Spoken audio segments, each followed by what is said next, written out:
வணக்கம். இன்றைக்கான திருமலா திருப்பதி அப்டேட்.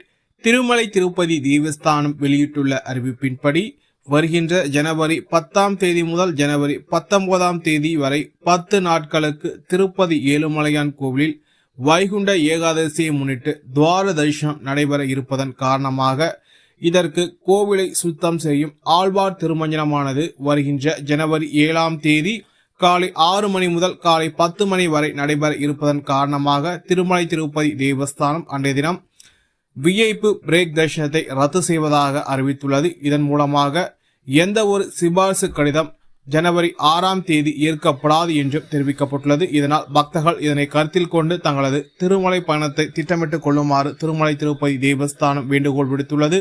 இது போன்ற திருமலா திருப்பதி செய்திகளை உடனுக்குடன் தெரிந்து கொள்ள நம்ம சேனலை சப்ஸ்கிரைப் செய்து பக்கத்தில் பெல் பட்டனை கிளிக் செய்து சூஸ் செய்யும். இந்த வீடியோ உங்களுக்கு பிடித்திருந்தால் லைக் செய்யும். நீங்கள் சேர்க்கின்ற ஓலைக்கு இந்த வீடியோவை மற்ற திருமலா திருப்பதி பக்தர்களும் கூட சேர்க்கின்றது.